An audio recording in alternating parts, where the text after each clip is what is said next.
I, 34F, will be Ali and my GF of 1 year, 34F, will be Sunny. I wasn't looking for love when I met Sunny and I half expected it to fizzle out when we first started dating. To be clear, she's just out of my league. She's bubbly, outgoing, sweet, and popular in IWFH and have one true friend Beverly, F35. We started talking about moving in together and I was all on board. I currently live with Bev but she is thinking about moving in with her BF when our lease is up in November anyway, so the plan was for Sunny to move in with me after. Recently it's been a lot. My dad was diagnosed with cancer in January and then mom called to tell me that my grandfather passed suddenly of a heart attack in February, then in March my sister was in a horrible car accident. Things finally started to be somewhat calm since April but then Sunny went from very supportive and super sweet to quieter, and she put a screen lock on her phone, and in the past month she stopped leaving her laptop logged in. Her tablet now has a password, and she's been taking longer phone calls in her car or going out with friends longer. She's also just not been that affectionate. She's been intense, asking me 1,000 questions like just recently she's been weirdly asking me if I haven't introduced her to all my friends, and if there are friends she might not know about. I went out with friends one night and when I got home she asked me with who and then didn't know the names and asked why I never introduced her. I tend to be laid back, and I don't generally need to know where she is or who she is with all the time and she used to be the same. But this behavior made me wonder what might be going on. Then this past week, I noticed she and one of my friends Jason, M40, had been hanging out more. His name would pop up on her notifications while we are together, and she would turn the phone over or leave the room with her phone. Last night we were drinking and watching Netflix and she went to the bathroom and put her phone down but didn't lock it. I saw Jason's name pop up and I opened the messages. A lot of the conversations were deleted but he had messaged her, "Hey, Ali is acting weird. Does she know?"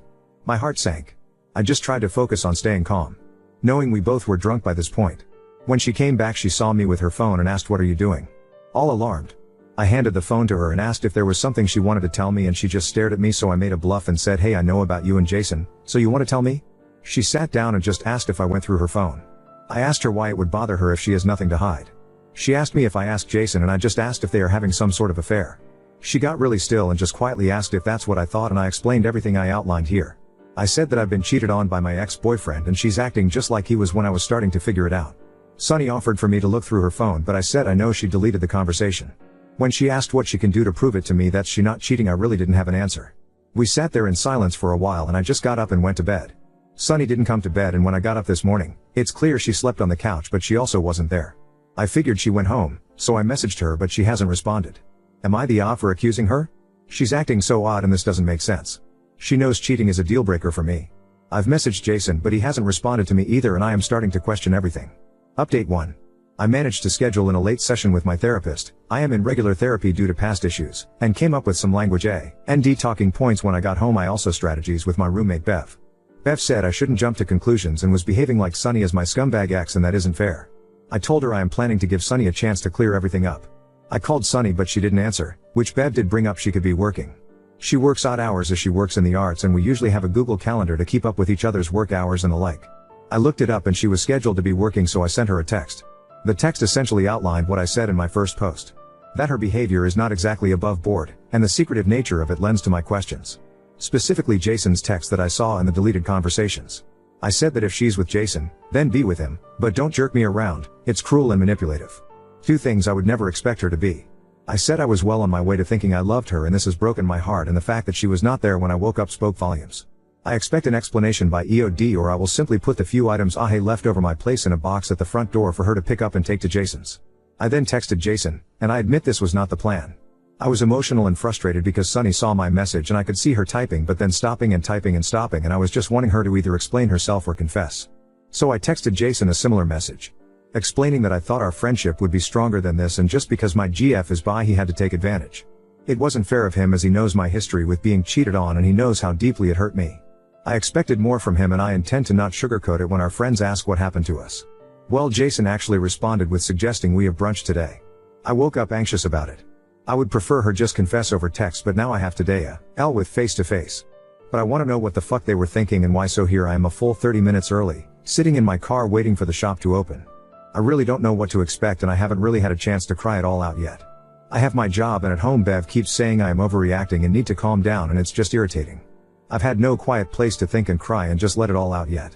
I guess I will after brunch. Fingers crossed it will be brief and I can start moving on. Update 2. After my last I got out of my car and walked around for a moment to think and calm down. I took a suggestion from the comments and downloaded a voice recorder app on my phone and started recording before I got back to the shop. I walked in and Jason was there. With Sunny. As soon as I saw them sitting together I knew my relationship was over. So I said as much when I approached. I just said, "Oh, so we're over then," and Sunny stood up and started saying she can explain and that I didn't understand. I just laughed and mentioned that I did ask before what was happening and she didn't seem to want to explain, and that said enough. I rehashed everything: the locked devices, passwords, the shifty behavior, the deleted texts. She can't look me in the eye and tell me she's that stupid or thinks I am. Sunny just shrunk at that and didn't look me in the eye. That's what I thought I was saying and looked at Jason, but he just stared at me. He was calm and just asked me to please sit down, so I did and put my phone and keys on the table in front of me as if ready to leave at any moment. Jason said that he didn't reply to my text right away because Sunny had called hysterical and hung over saying I thought she was cheating, so he and Bev went over to Sunny's to calm her down and talk it out. He wanted Sunny to explain it, but she was too nervous after I had basically said she was just like my cheating ex. She figured I wouldn't believe a word she had to say. Apparently this was all a misunderstanding. I've had such a shit year that Sunny went to Jason, Bev, and a few other friends with the idea of making a huge deal of my 35th birthday, in August, as I have complained of never really having a party for my birthday I didn't somewhat plan, true. So she's been spending months planning this out. She rented out a local bar for the night of, invited my friends and swore them all to secrecy, ordered my favorite food for catering, decorations and the works. She said she started getting nervous the surprise would be ruined because we are always casually on each other's devices, so a friend suggested she delete the convos. She even showed me in the group chat she had with my friends with a timestamp of a few months back where that suggestion came from. They showed me the receipts for the rental for the bar, the pre-ordered catering, a photo booth, etc. She said she uses Messenger, so she had to lock all her devices. Messenger was on so I wouldn't accidentally stumble on the surprise. She was asking about friends she hadn't met so she could include them and invite them to my party. She said she wanted it to be big, like almost an event. That she'd been stressing about money so she could earn enough extra to afford it. I asked her why she'd been so distant then and not very affectionate, and she looked confused and said she noted I was usually not in a great mood and didn't seem to want her to touch me a lot, so she was giving me space, and she figured after the party, where she then showed me the reservations of my surprised weekend in a vacation town not far from where we live, we would have time on the surprise vacation weekend to reconnect and reset. Jason then handed over his phone to show me the conversations that were deleted off Sunny's phone, and I looked them all over, taking my time to read everything. They all had to do with the party. He offered for me to scroll back as far as I liked as he had nothing deleted and nothing to hide, and I did scroll a lot. All the way to their first text. The "does she know" text was about the party, he said, because I seemed tense around him and he felt I was being cagey when he and I texted, which around the time I suspected him to be sleeping with my GF. At this point, I could see Sunny was holding back tears and she handed me her phone and again offered for me to look through every app if I wanted, but I said no.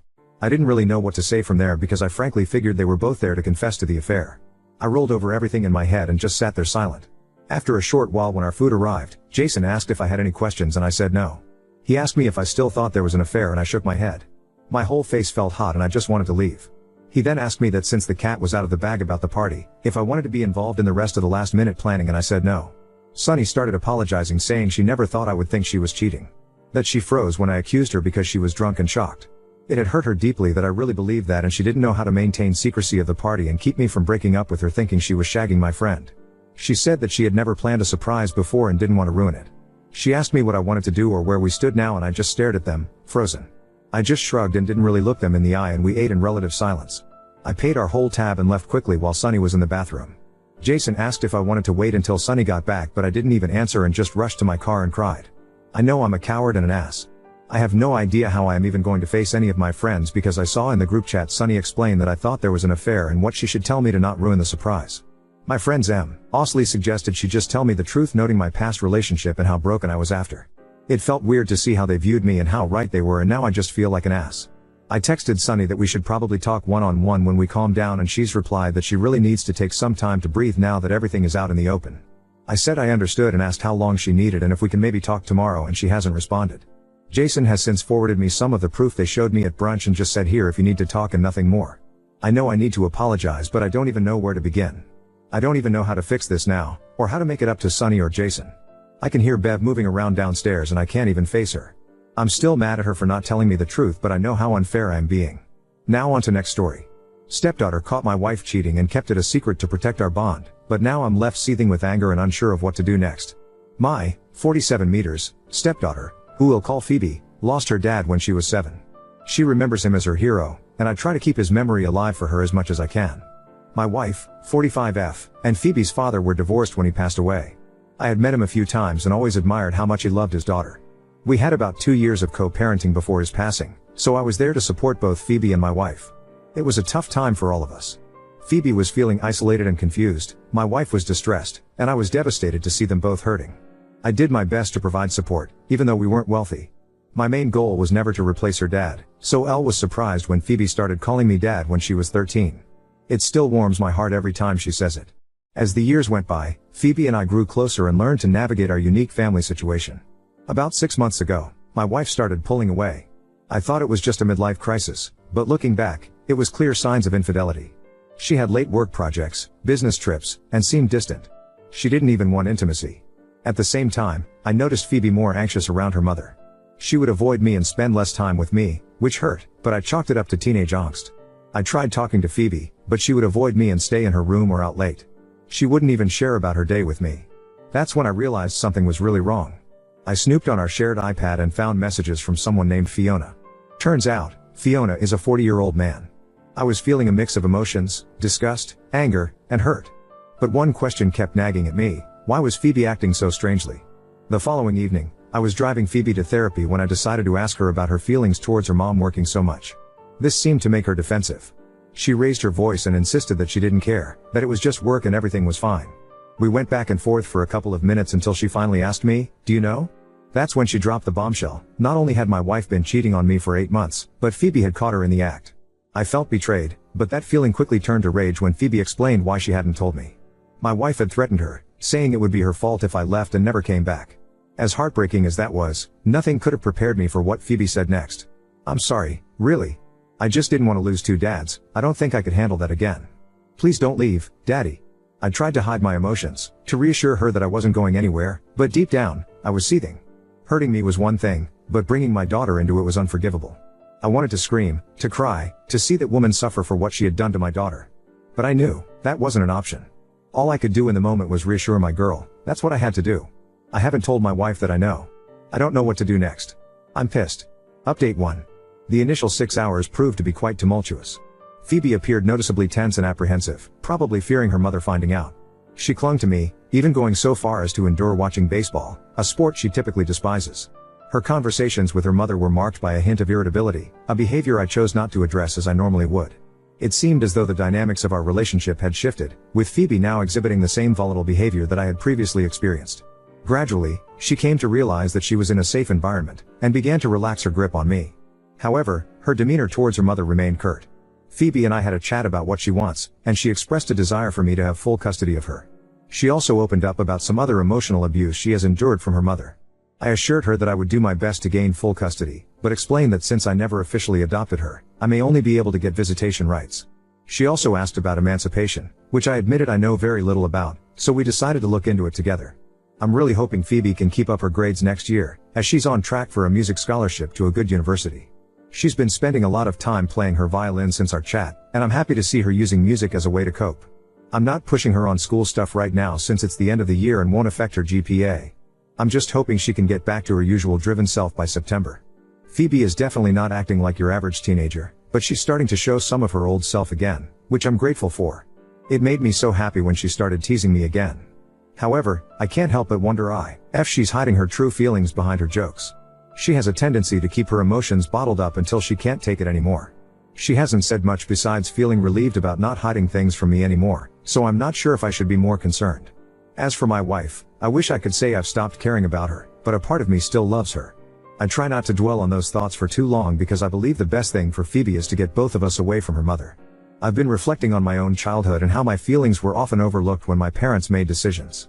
I never want Phoebe to experience that same feeling, especially since she will be the one most affected by all of this. Phoebe is currently seeing 2 therapists, one specializing in CPTSD for events I haven't discussed here, and another specializing in OCD. I have faith that they will be able to support her through this challenging time. I'm in the process of looking for a lawyer, and I've been a bit distant with my wife lately. It feels strange to ask Phoebe to keep quiet about what I know, so I've decided not to bring it up. If she does end up talking about it, I won't hold it against her. I've been gathering evidence from texts and bank statements, and it turns out my wife spent around $8,500 on the other guy. I can't believe how clueless I was. Update 2. Phoebe took her life on June 17th. It feels like it's my fault. I can't believe her bright light is just gone. The day before was Father's Day, and Phoebe approached the topic of a possible adoption, or maybe emancipation with my wife. It soon turned into a fight, as her mother thought it would be a waste of time since Phoebe would have been 18 in a little over a year and a half. Phoebe kept arguing that it was for sentimental reasons and that she's wanted to be adopted by me for so long. I don't know if my wife was just paranoid, or if she already suspected that I knew about her cheating, but he began to get more hostile. My wife ended up saying something along the lines of, "You'd still have your real dad if you hadn't stressed him into doing drugs." That was the straw that broke the camel's back. Phoebe had a meltdown like I'd never seen before. She was cursing her mother out, crying, throwing things, and it was all just so out of character neither my wife or I knew what to do. The rest of the night was eerily quiet. Neither my wife or Phoebe pushed the matter any further. Phoebe cleaned up her mess, apologized to me for ruining my special day, and went upstairs. There was no warmth that night, no sit-down dinner, just silence. I guess we were all in shock. I'd love to say my last conversation with Phoebe was something positive, but it wasn't. I'd like to say I told her how much I love her, but I didn't. All I cared about was being reimbursed for the damages she'd caused during her meltdown. Maybe if I hadn't been so selfish I would have noticed how dejected she looked. Maybe if I'd handled the situation for what it was, a mental breakdown, instead of an act of defiance, she would still be here. But she isn't, and there's nothing I can do. I should have seen it coming. There were plenty of signs, I was just too stupid to see them for what they were until she didn't wake up. I could have gotten her more help, but I didn't. There were little things like, "Hey Dad, if I die make sure to play Dreaming of You at my funeral, and if I die before you, make sure I'm wearing a suit instead of a dress in my coffin," and the one that seems to be the most obvious, "Play at your best, you are love, at my funeral for my girlfriend please." I thought those were just distasteful jokes most teens make. I've never been so stupid in my life. The days leading up to her funeral are a blur, I barely managed to pull myself together the day of. I was so angry at my wife, and also at Phoebe.